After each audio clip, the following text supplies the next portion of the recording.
Nous sommes le 16 avril.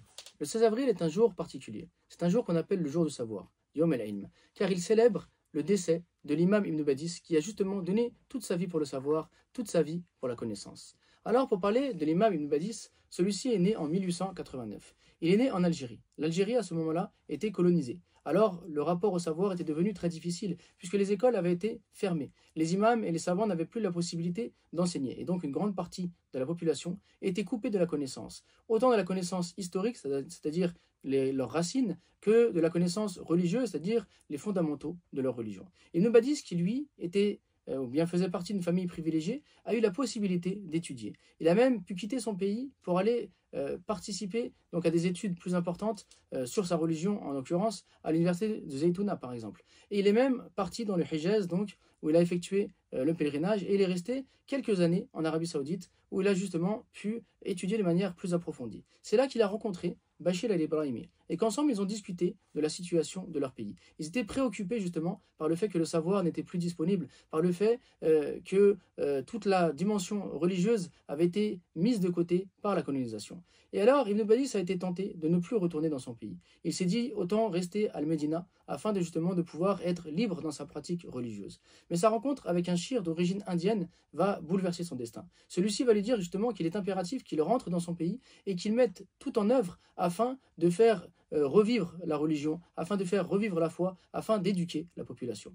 C'est ainsi donc qu'il va retourner en Algérie. Arrivé en Algérie, il va se mettre alors à enseigner au point qu'il donnera presque 15 cours par jour, que ce soit des cours d'explication du Coran, que ce soit des cours d'enseignement de la jurisprudence, que ce soit des cours d'enseignement de la croyance, que ce soit des cours d'enseignement de toutes les sciences religieuses. Mais plus que ça, il va également recourir à l'enseignement de la langue arabe. Il va recourir également à l'enseignement de l'histoire, afin donc de donner à son peuple toute l'énergie nécessaire pour savoir d'où ils viennent, afin qu'ils sachent où est-ce qu'ils doivent aller.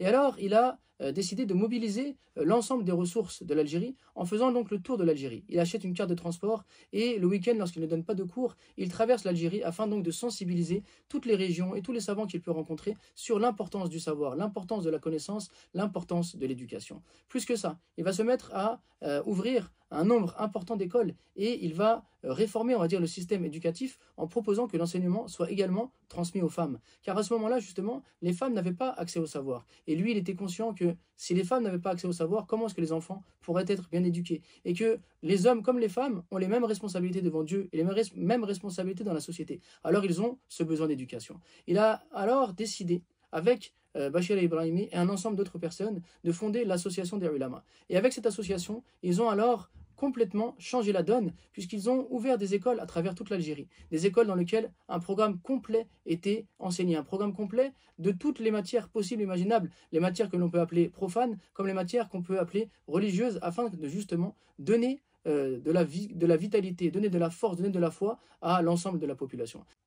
C'est pourquoi nombreux disaient qu'en 1954, quand la révolution a éclaté, c'est le verbe qui l'a propulsé. Le verbe, c'est-à-dire l'enseignement qu'Ibn Badis a donné, qui a permis de créer des gens libres, des gens qui avaient soif de liberté. Alors nous, en France aujourd'hui, qui nous intéressons à de grandes figures comme celle d'Ibn Badis, en quoi est-ce qu'il peut nous intéresser? En quoi est-ce qu'il peut être un exemple intéressant à suivre pour nous?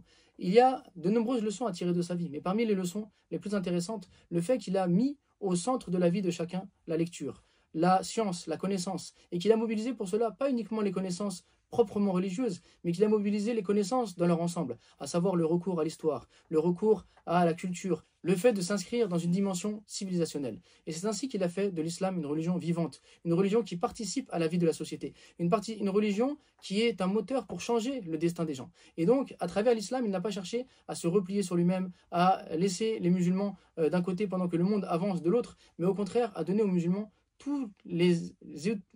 à donner aux musulmans tous les outils nécessaires afin que justement ils puissent participer à l'élaboration d'une société meilleure, qu'ils puissent participer à la vie de l'humanité. Et c'est ainsi qu'Ibn Badis est un exemple à suivre pour nous tous, afin que nous aussi, on puisse se rendre compte de l'importance du savoir, l'importance de la connaissance, l'importance de l'action, et que nos actions soient des actions utiles pour tous, pour l'ensemble de l'humanité.